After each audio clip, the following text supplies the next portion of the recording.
Hi, I'm Gina Parisi, and I'd like to welcome you to another episode in our History Bites series.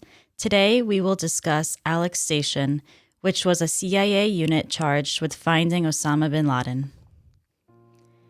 In 1993, Gina Bennett wrote the first CIA report that warned about the dangers of a Saudi financier named Osama bin Laden and the network of terrorism he was funding. She was one of the original members of Alex Station, the bin Laden hunting unit established a few years later. What set this unit apart? It was primarily women, analysts, operatives, and intelligence experts who led the charge. Bennett was amongst the first analysts to detect his determination to attack the United States. In 1995, Ramzi Youssef, the mastermind of the 1993 attack on the World Trade Center, was linked to bin Laden's money and to a bin Laden-run safe house in Peshawar, Pakistan. This raised interest in bin Laden even more. Also in 1995, the Philippine police disrupted a plot hatched in the Philippines by Ramzi Youssef and his uncle, a man named Khalid Sheikh Mohammed. The uncle, who would become known as KSM, would go on to become the mastermind of 9/11.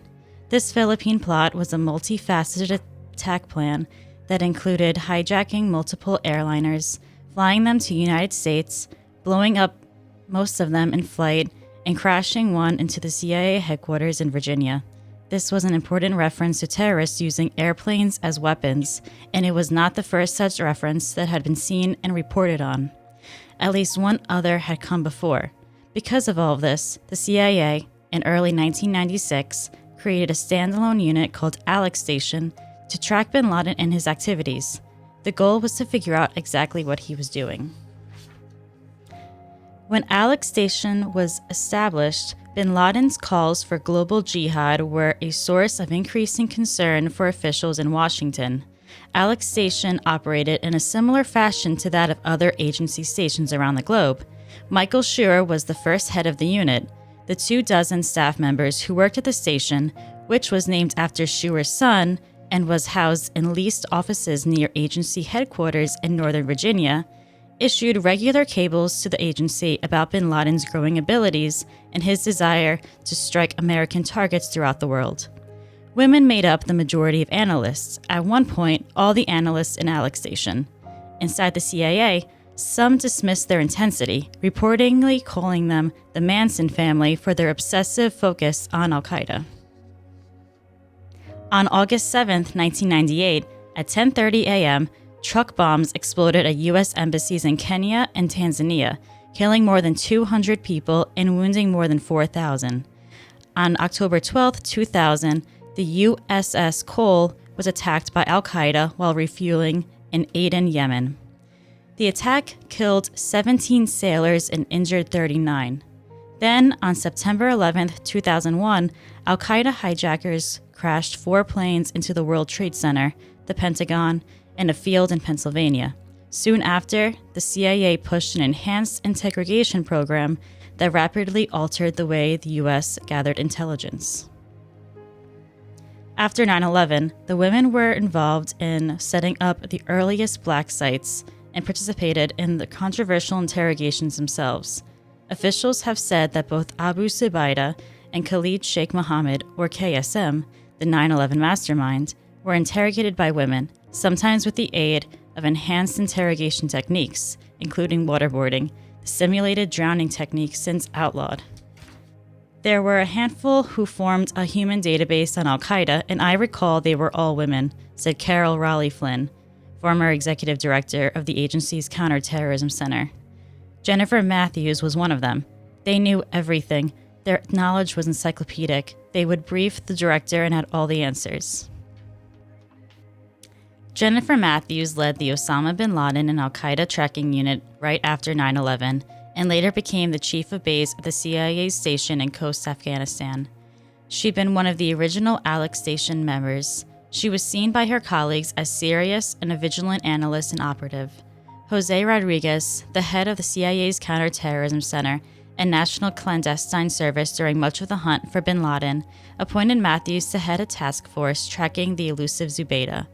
Then pregnant with her third child, she dove into the challenge and by March had determined he was at one of the 16 sites in Pakistan. Between the FBI and Pakistan's ISI, there was enough manpower to carry off simultaneous raids on all 16, though she told National Security Advisor Condoleezza Rice that the chances for success were no better than 40%. The raids were launched on March 28, 2002. Afterwards, Matthews broke into CIA Director George Tenet's 5 p.m. threat meeting to read a brief email from a CIA team leader in Faisalabad, Pakistan. Zubaydah had been severely wounded in a firefight and captured. In 2008, Matthews was promoted to head a CIA station in Afghanistan. Matthews arranged for a jihadi she thought had been turned to meet with CIA officers and provide information on the whereabouts of bin Laden and his number two, Ayman al-Zawahiri. But the mole was really an assassin. 5 days after Christmas 2009, he entered the CIA compound in Khost without being searched and detonated a bomb, killing himself and 7 CIA officers, including Matthews and another female analyst. Other women contributed to the tracking of al-Qaeda and bin Laden before and after 9/11. Cindy Stower wrote several of the president's daily briefs in 2001 that warned in stark terms of a coming bin Laden attack in the United States. She'd been tracking bin Laden for 8 years at that point. Stower was a meticulous analyst who tracked his financial networks. She also researched, wrote, and briefed about Afghanistan, Islamic extremism, and various other aspects of the war on terror to several policymakers. She received an Intelligence Medal for analytical breadth and expertise in 1999. Nada Bakos was part of the team of CIA analysts studying the relationship between Iraq, al-Qaeda, bin Laden, and the 9/11 terrorist attacks. She also would become the CIA's senior targeting officer in Iraq and also a member of the analytic team that did not find any pre-Iraq war ties between al-Qaeda and Saddam Hussein. She also targeted a vital al-Qaeda emissary who, after capture, gave up the name of a courier who eventually led the U.S. to bin Laden. Barbara Sude was one of the CIA's top bin Laden analysts for years and its expert on political Islam. She decoded his ideology. Sude wrote the famous memo, Bin Laden Determined to Strike in U.S., a month before 9/11. Together, the women of Alex Station earned the nickname the Sisterhood for their fierce determination. Sude remembers watching the Twin Towers fall and the guilt that she and other women from Alex Station internalized for failing to convince their superiors to pay more attention to their warnings. For some, this sparked a deep depression. In 2005, the CIA disbanded Alex Station and its analysts were reassigned within the CIA Counterterrorist Center. By late 2010, analysts were able to link the courier to a large, highly secured compound in Abbottabad, Pakistan, a town about 35 miles north of Islamabad. The compound's unusual and extensive security features, along with further intelligence information, prompted suspicion that the residence was Osama bin Laden's hideout. While the CIA and the Obama administration were working to confirm who was in the compound, the elite SEAL Team 6 began training and working on a mock-up of the compound. In 2011, in the weeks leading up to the bin Laden raid, CIA set up a door-to-door vaccination program in the city of Abbottabad with the Pakistani doctor Shakil Afridi in an attempt to get DNA samples from the occupants of the house where it was suspected the al-Qaeda leader was living.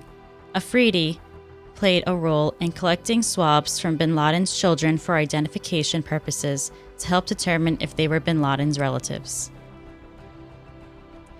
Operation Neptune Spear began in the early morning hours of May 2nd, Pakistani time. In a daring raid 120 miles inside Pakistan, SEAL Team 6 flew from Afghanistan to bin Laden's hiding place in the dead of night. On May 2, 2011, Osama bin Laden, the terrorist who was responsible for thousands of deaths around the world, was killed by U.S. Navy SEALs.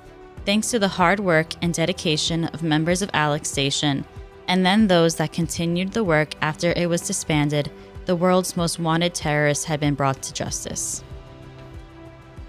The women of Alex Station didn't just hunt a terrorist, they reshaped how the CIA understood global threats. Often dismissed as emotional or obsessive, their persistence proved visionary. They showed that intelligence work isn't about brute force, it's about insight, determination, and the courage to speak up, even when no one listens. Though Alex Station is gone, its legacy lives on in the countless lives saved by their unseen battles, and in the women who proved that fight for security knows no gender. Thank you for joining us today for today's episode. If you enjoyed it, click like, and if you watched on YouTube, hit subscribe. Thanks so much, and we'll see you all next time.